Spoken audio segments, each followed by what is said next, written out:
നമസ്കാരം. ഇന്ത്യൻ രാഷ്ട്രീയത്തിലെ മറ്റൊരു നാടകത്തിന് കൂടി തിരശ്ശീല വീണിരിക്കുന്നു. എല്ലാ പ്രസംഗങ്ങളും കോലാഹലങ്ങളും വലിയ ആരോപണങ്ങളും എല്ലാം വീണ്ടും വെറും വാചക കസർത്തുകളായി മാറിയോ? അതെ, ഞാൻ രാഹുൽ ഗാന്ധിയെ കുറിച്ചാണ് സംസാരിക്കുന്നത്. ഇന്ത്യൻ ജനാധിപത്യം തകർന്നു, തിരഞ്ഞെടുപ്പ് കമ്മീഷൻ പക്ഷപാതപരമാണ്, വോട്ടർ പട്ടികയിൽ കൃത്രിമമുണ്ട്, ഇങ്ങനെയുള്ള വലിയ വലിയ ബോംബുകൾ വർഷങ്ങളായി അദ്ദേഹം പൊട്ടിക്കാൻ ശ്രമിക്കുന്നുണ്ട്. പക്ഷെ ഓരോ ബോംബും ചീറ്റി പോവുകയാണോ? നമുക്ക് നോക്കാം. രാഹുൽ ഗാന്ധിയുടെ പ്രധാന ആരോപണങ്ങളിൽ ഒന്ന് മഹാരാഷ്ട്രയിലും കർണാടകയിലും വോട്ടർമാരുടെ എണ്ണത്തിൽ അസാധാരണമായ വർധനവുണ്ടായി എന്നാണ്. ഇതിനെ അദ്ദേഹം തിരഞ്ഞെടുപ്പ് തട്ടിപ്പിനുള്ള തെളിവായി അവതരിപ്പിച്ചു.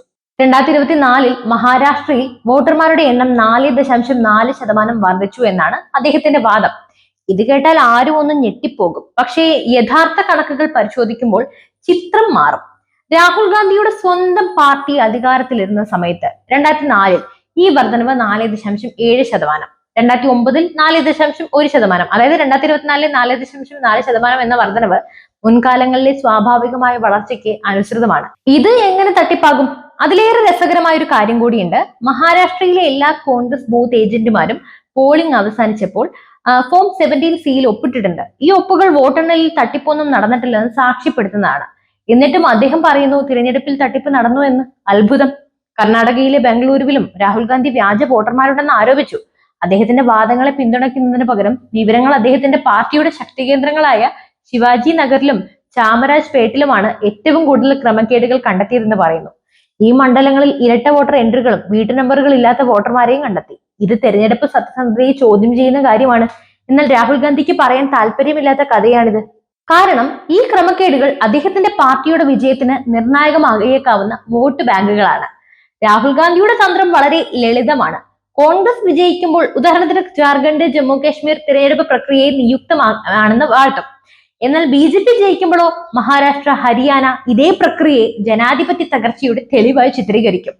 നിയമങ്ങൾക്കോ പ്രക്രിയകൾക്കോ മാറ്റമില്ല, വിധിക്ക് മാത്രമേ മാറ്റം വരുന്നുള്ളൂ. ഇത് തല ഞാൻ ജയിക്കും, വാല് നീ തോൽക്കും എന്ന പഴയ നാടൻ കളിയാണ് ഓർപ്പിക്കുന്നത്. സ്വയം ജനാധിപത്യത്തിന്റെ സംരക്ഷകനായി അവതരിക്കുന്ന ഒരാളിൽ നിന്നും ഇങ്ങനെയൊരു നിലപാട് കാണുമ്പോൾ ചിരിക്കണോ അതോ കരയണോ എന്ന് മനസ്സിലാകുന്നില്ല. തിരഞ്ഞെടുപ്പ് കമ്മീഷൻ അദ്ദേഹത്തോട് ഈ ആരോപണങ്ങൾക്ക് തെളിവ് ഹാജരാക്കാൻ പലതവണ ആവശ്യപ്പെട്ടു.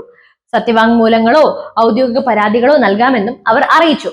എന്നാൽ രാഹുൽ ഗാന്ധി അതിന് തയ്യാറാകുന്നില്ല. എന്തുകൊണ്ടാണ്? കാരണം തെളിവുകളില്ലാത്ത ആരോപണങ്ങൾ കോടതിയിൽ നിലനിൽക്കില്ല. വ്യാജ ആരോപണങ്ങൾ തെളിഞ്ഞാൽ ഭാരതീയ ന്യായ സംഹിത പ്രകാരം പിഴ ചുമത്താനും സാധ്യതയുണ്ട്. അതുകൊണ്ടാണ് അദ്ദേഹം കോടതിയേക്കാൾ റാലിയുടെയും സോഷ്യൽ മീഡിയയുടെയും പൊതുവികാരത്തിന്റെയൊക്കെ കോടതിയിൽ ഈ പോരാട്ടം നിലനിർത്തുന്നത്. ഇത് വിമർശകർ പറയുന്ന വെടിവെച്ചിട്ട് ഓടുക എന്ന തന്ത്രമാണ് നമുക്ക് മനസ്സിലാകുന്നത്. ചുരുക്കത്തിൽ രാഹുൽ ഗാന്ധി കളിക്കുന്നത് ഒരു രാഷ്ട്രീയ നാടകമാണ്. സ്ഥാപനങ്ങളെ പരിഷ്കരിക്കുന്നതിന് പകരം അവയിലുള്ള പൊതുവിശ്വാസം ഇല്ലാതാക്കുകയാണ് അദ്ദേഹത്തിന്റെ ലക്ഷ്യം.